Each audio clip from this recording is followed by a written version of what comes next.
Hello and welcome to Aura Talks. My name is Leandra. I'm a human design specialist and I work in the holistic health field. And in this video, we're going to talk about love and relationships through the lens of human design. And this is part 2 of 2. And if you have not done so yet, check out the first video linked up here. So last time we talked about commonalities and what is bringing us together as two people.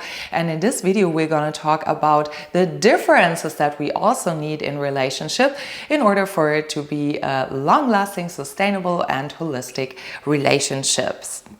So what we see when two people are coming together is that we have some energy strings that can connect.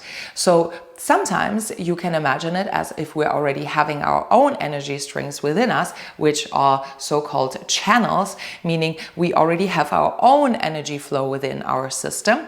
And sometimes we have a so-called hanging gate, and that is an energy string that is constantly reaching outwards and looking for its opposite in order to click together and become a channel again, in order for it to have easy energy flow and have easy connection with energy.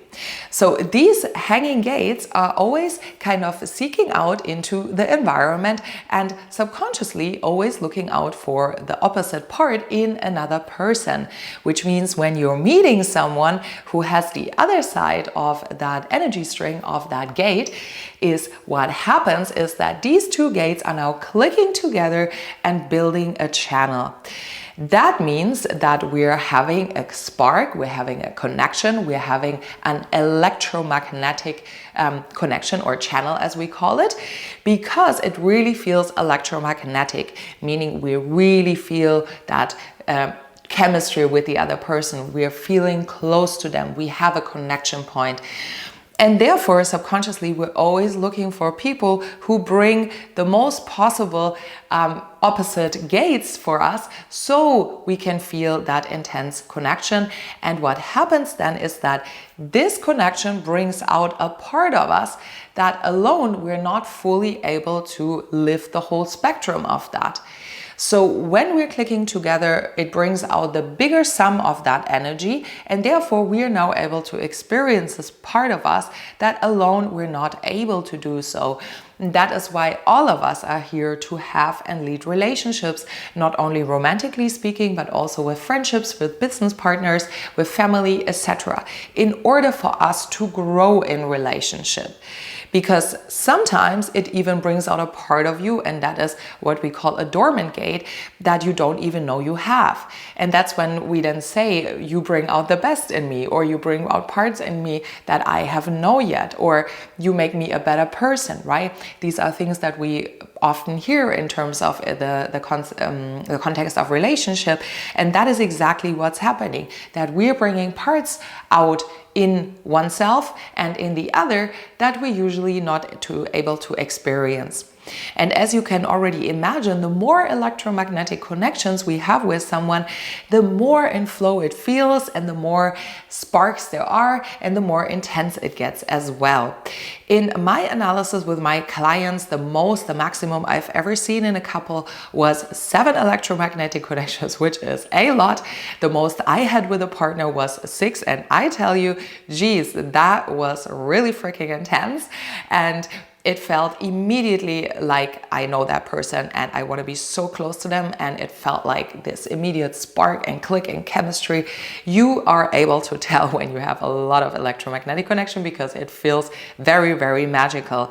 However, it can also, as I said, bring out a lot of intensity and make us feel very dependent sometimes on that person, because if that person is not there anymore, we're not feeling this spark anymore, depending again also where the spark is getting created.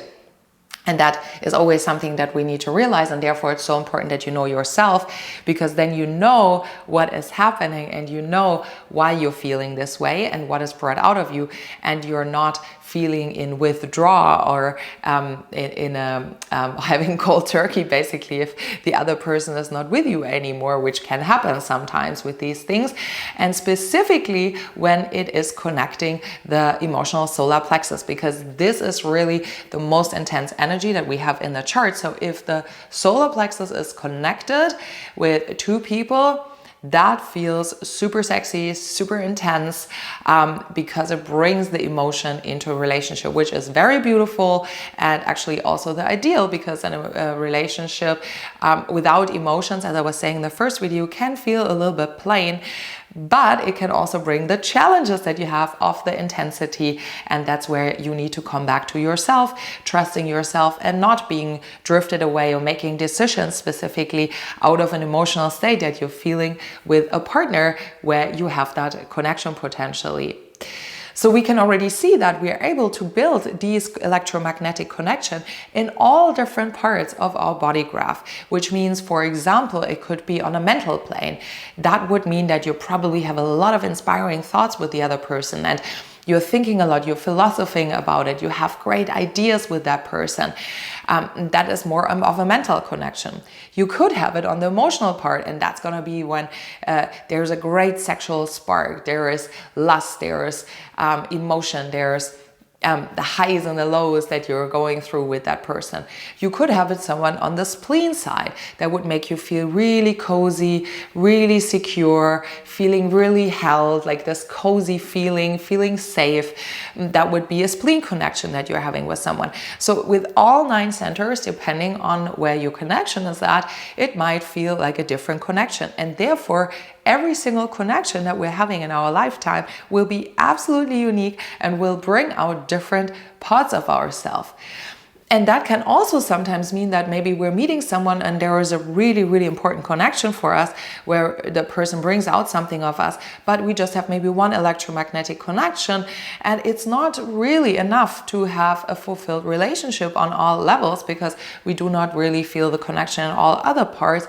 And therefore, you might tend to having several partners, for example, whereas sometimes only one person can build a lot of electromagnetic connections with you and be compatible in all other ways, and therefore you might last your whole lifetime with that one person, because you can grow and learn in all different aspects of your life with that person, having the connection on all different levels of your body graph.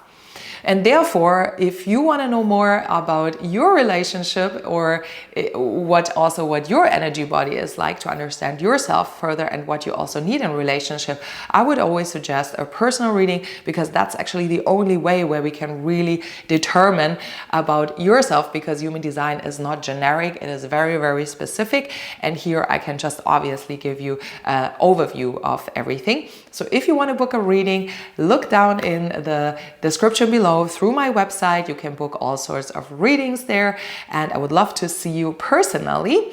But yeah, coming back to the topic of relationships here. So that is where difference is actually encouraged in relationship, where the two different sides are coming together and where we want the opposite, because we want to have the different side of that in order to understand and realize that part about ourselves. Sometimes it can also be very, very attractive for us when the other person has an energy center defined and we don't have that.